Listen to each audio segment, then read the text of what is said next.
नमस्कार साथियों, स्वागत है आप सभी लोगों का कैरियर इंडिया एजुकेशन में। जैसा कि 28 मार्च हो चुका है और मध्य प्रदेश पटवारी भर्ती परीक्षा 2023 चल रही है। तो आज का पेपर हो गया है और आज में जो भी प्रश्न पूछे गए हैं उसका एनालिसिस लेके हम आए हुए हैं। तो जिसका भी पेपर आगामी समय में है वो लोग इन प्रश्नों को जरूर देख लें। जैसा कि आपने शुरू में देखा होगा कि रिपीट हो रहे हैं प्रश्न, तो बिल्कुल देखा जाए तो कल की परीक्षा में यानी 27 मार्च में भी कुछ प्रश्न ऐसे थे जो रिपीट हुए हैं। अभी भी प्रश्न रिपीट हो रहे हैं। ज़्यादा तो नहीं है लेकिन कुछ हैं, जैसे कि 2 या 3 प्रश्नों की उनकी संख्या है जो रिपीट हो रहे हैं, तो उनको भी आप लोग देखना ना भूलें। एक एक नंबर आपको गेन करना है। तो चलिए दोस्तों, लेट नहीं करेंगे और अपन चालू करते हैं। पीडीएफ यदि आपको चाहिए हो तो आप टेलीग्राम से जुड़ना बिल्कुल भी ना भूलें। जैसे ही क्लास समाप्त होती है टेलीग्राम में जो पीडीएफ है वो डाल दी जाती है। चलिए दोस्तों, चालू करते हैं क्लास को। पहला ही प्रश्न था सामान्य ज्ञान से या जीके से। बॉलीवुड गायिका पलक मुच्छल का संबंध मध्य प्रदेश के किस शहर से है? इनको आप लोग जानते ही हैं, है ना। तो इनका संबंध कहाँ से है दोस्तों? इनका संबंध जो है वो इंदौर से है। ठीक है, पहली बात। पलक मुच्छल का जन्म 30 मार्च 1992 इंदौर में हुआ है। यह एक भारतीय गायिका और गीतकार हैं। इन्होंने 2011 में, कब 2011 में, फिल्म दमदम, आप लोगों ने देखी होगी दमदम, में एक शीर्षक गीत के साथ बॉलीवुड में पार्श्व गायन की शुरुआत की। पलक मुच्छल हार्ट फाउंडेशन नामक एक चैरिटी संगठन की मालकिन भी हैं। सामाजिक गतिविधियों के लिए Guinness book of world records और लिम्पा बुक ऑफ वर्ल्ड रिकॉर्ड में स्थान बना चुकी हैं। आप विश्वास करिए, 1992 यानी कि इनकी उम्र कितनी कम है और मुकाम कितना ऊपर है ना। चलिए, इसीलिए इनका प्रश्न भी आ गया है और आप लोग इस प्रश्न को कर रहे हैं। किशोर कुमार पुरस्कार किसे दिया जाता है? ये किसको दिया जाएगा? जो अभिनेता होंगे उनको दिया जाएगा, निर्देशक होंगे उनको, जो पार्श्व गायक हैं उनको। पार्श्व गायक का मतलब आप लोग समझते हैं ना, जो आप लोग बॉलीवुड के सॉन्ग वगैरह सुनते हैं उन्हीं को कहा जाता है। संस्कृति विभाग मध्य प्रदेश के द्वारा इसको प्रस्तुत किया जाता है। पहले प्राप्तकर्ता वर्ष 1997-98 के लिए ऋषिकेश मुखर्जी हैं। किसको मिला है सबसे पहले? ऋषिकेश मुखर्जी को किशोर कुमार सम्मान। प्रसिद्ध पार्श्व गायक किशोर कुमार जो हैं उनका जन्म 1929 में खंडवा में हुआ है। ये इसलिए यहाँ मेंशन कर दिया गया क्योंकि पार्श्व गायक से संबंधित, किशोर कुमार से संबंधित अगर देखा जाए तो जब पुरस्कार आ गया है तो हो सकता है जन्म भी पूछ लें। तो याद रखिएगा, खंडवा से 1929 में इनका जन्म हुआ था।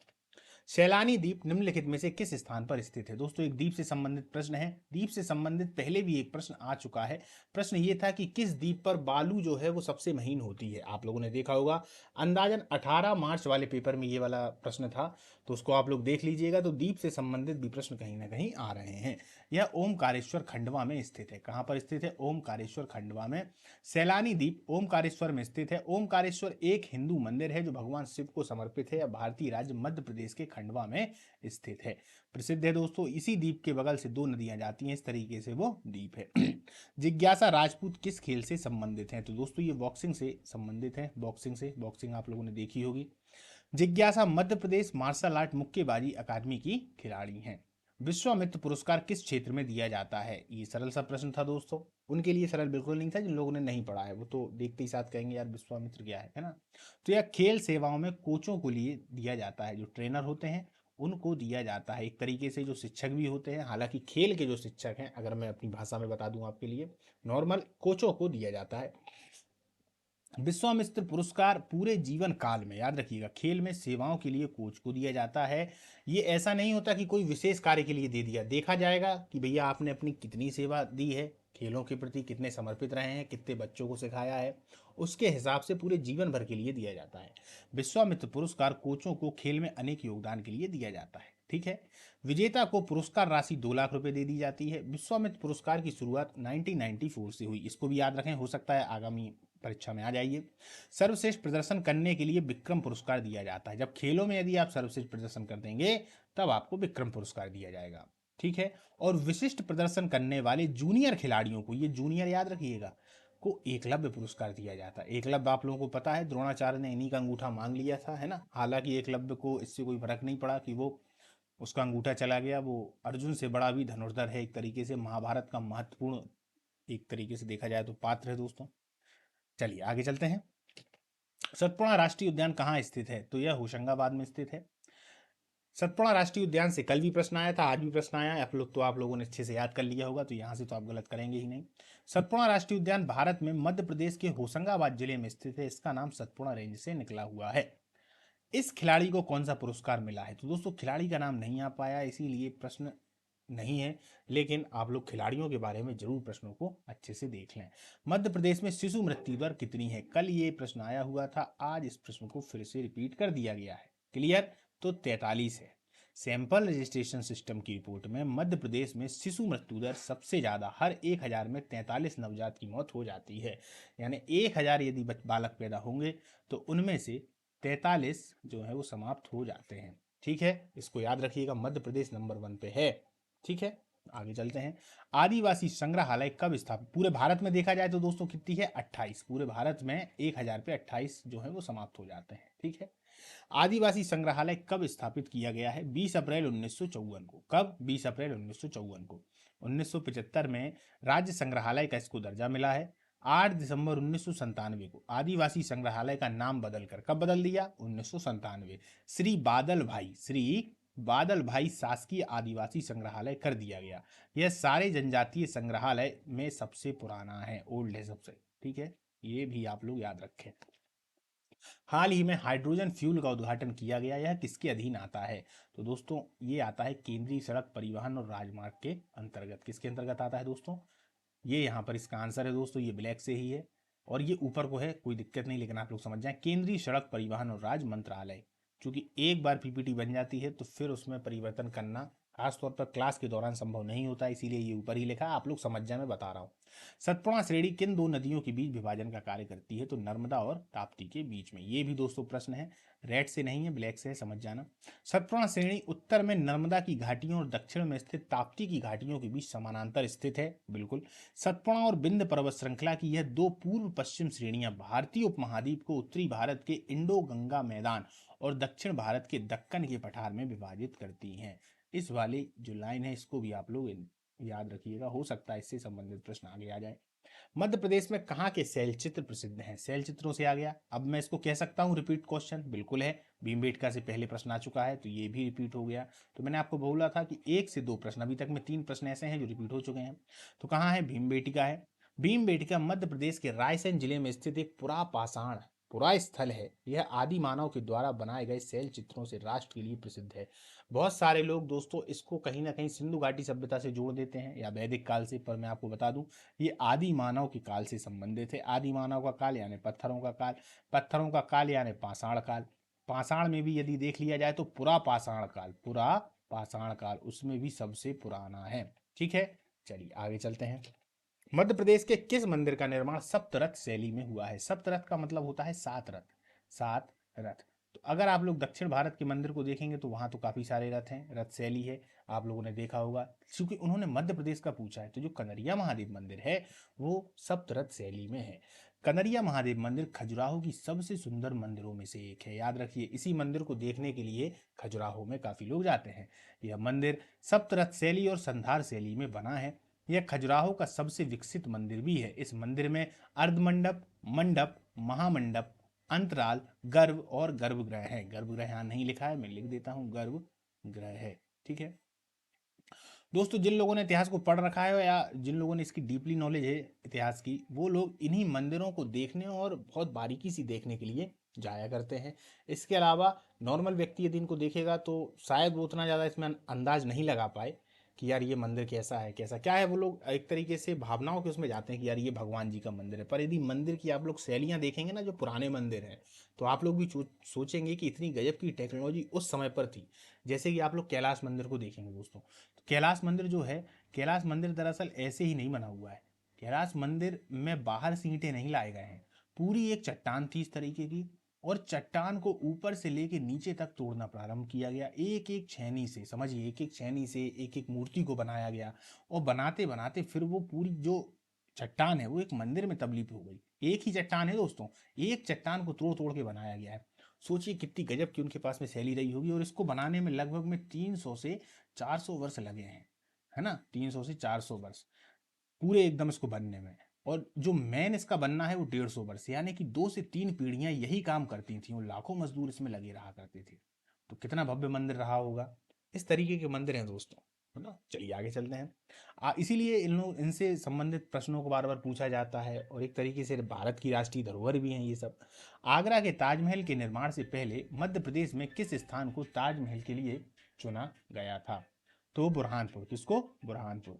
काले पत्थर से बनाया गया यह ताजमहल समय की मार से और काला दिखता है। मकबरे को अगर आप करीब से देखेंगे तो आप यही कहेंगे कि उस समय यह कितना खूबसूरत होगा।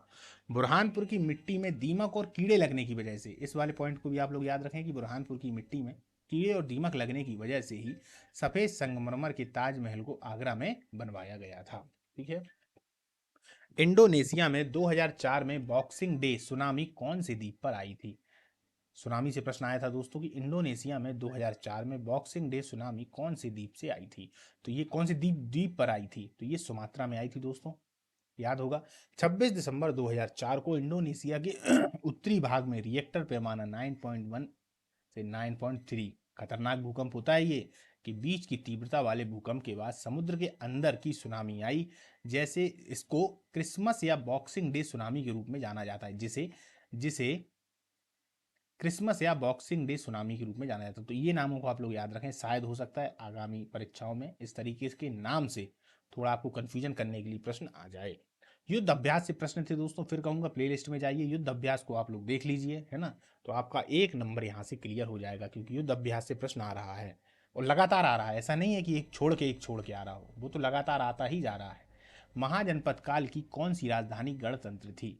कौन सी? गणतंत्र थी। महाजनपद काल में दोस्तों 16 थे, 16 महाजनपद थे। यहाँ पर 2 ऐसी जगह थी जहाँ पर देखा जाए तो गणतंत्र व्यवस्था थी। गणतंत्र और राजतंत्र का मतलब तो आप लोग जानते होंगे। राजतंत्र का मतलब है जहाँ राजा का शासन हो, और गणतंत्र का मतलब होता है जैसा अभी भारत में है। भारत में बहुत सारे गण हैं, एक तरीके से देखा जाए भारत में बहुत सारे गण हैं, मतलब कि हर जगह से एक कैंडिडेट चुनकर आता है और ये गण ही अपने आप में पूरे एक तरीके से देखा जाए तो शासन को करते हैं।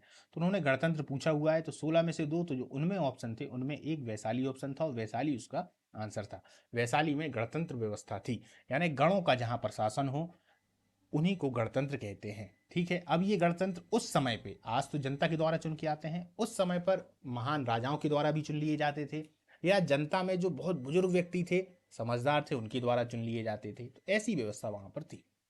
वैशाली एक बहुत ही ज्यादा मजबूत महाजनपद भी उस समय पर था। आप लोगों ने सुना होगा अजात शत्रु वैशाली को जीवन पर्यंत हराने की कोशिश करता रहा, हालांकि लास्ट में वो फिर उसको जीत भी जाता है, लेकिन अपने एक मंत्री वर्षकार की बहुत ही बड़ी साठगांठ से। इसके अलावा बुद्ध की भी बहुत सारी सहायता इनमें लेते हैं, महात्मा बुद्ध की, तब जाकर वो वैशाली पे विजय प्राप्त करता है। इसीलिए वैशाली पर प्रश्न आता है। प्राचीन भारत में सबसे पहले गृह राज्य वैशाली था। बिहार के स्थान को वैशाली का राज्य नाम से जाना जाता है। कहाँ पर है दोस्तों? बिहार में।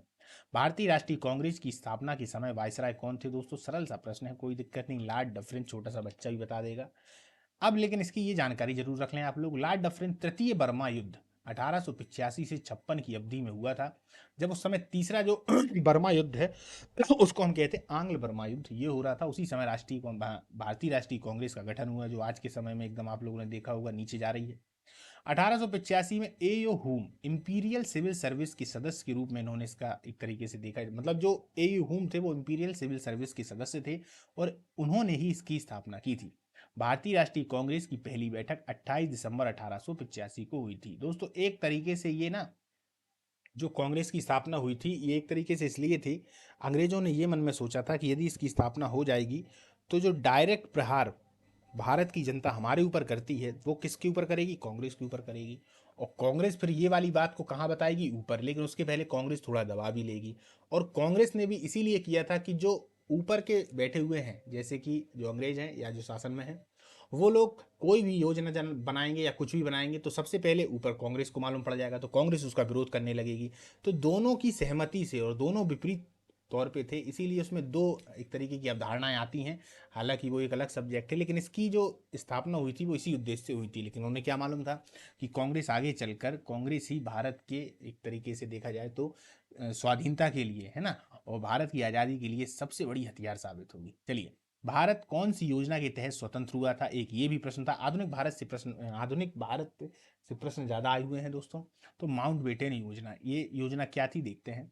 ब्रिटिश सरकार ने जुलाई 1947 में भारत स्वतंत्रता अधिनियम 1947 पारित कर दिया, जिसमें माउंटबेटन योजना के द्वारा रखे गए मुख्य प्रावधान थे। 3 जून 1947 को माउंटबेटन योजना प्रस्तुत की गई थी और क्या कहा गया था कि पाकिस्तान को दो डोमिनियन जो राज्य है वो बना दिया जाएगा। डोमिनियन, डोमो, दोनों माफ करिए ये सब थोड़ा डोमो।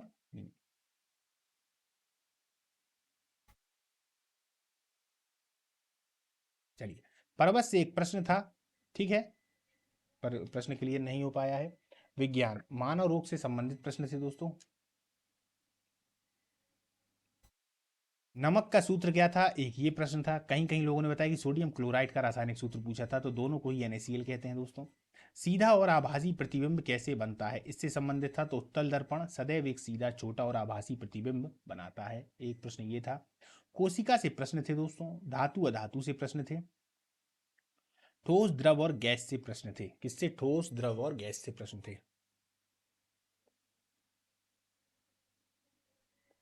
हाँ दोस्तों, वो शब्द जिससे मैं समस्या दे रहा था, डोमो नियम, उसको बोलते हैं डोमो नियम, ठीक है, सॉरी, डोमिनियन, डो डोमिनियम, डोमिनियन, क्लियर, डोमिनियन, ठीक है, वो शब्द गलत हो जाता है, इसीलिए मैंने आपके लिए फिर से बता दिया, डोमिनियन।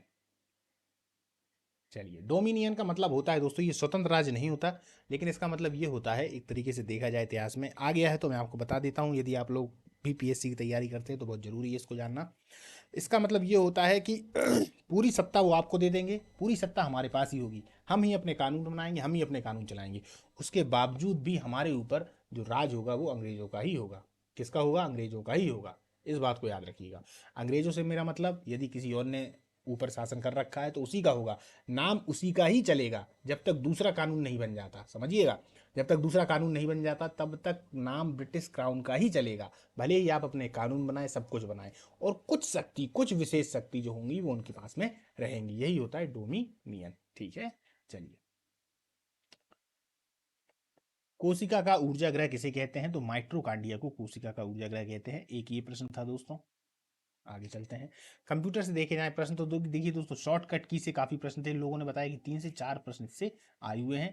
MS वर्ड से प्रश्न था, ऑपरेटिंग सिस्टम से प्रश्न था, रोम से संबंधित प्रश्न था, तो यदि रोम से संबंधित है तो रैम को भी आप लोग ना भूलें। यूनिक्स और लिनक्स कैसा ऑपरेटिंग सिस्टम है, एक ये प्रश्न था, तो ये मल्टीटास्किंग है, बहु उपयोगकर्ता ऑपरेटिंग सिस्टम इसको कह सकते हैं, है ना। MS एक्सेल से प्रश्न है।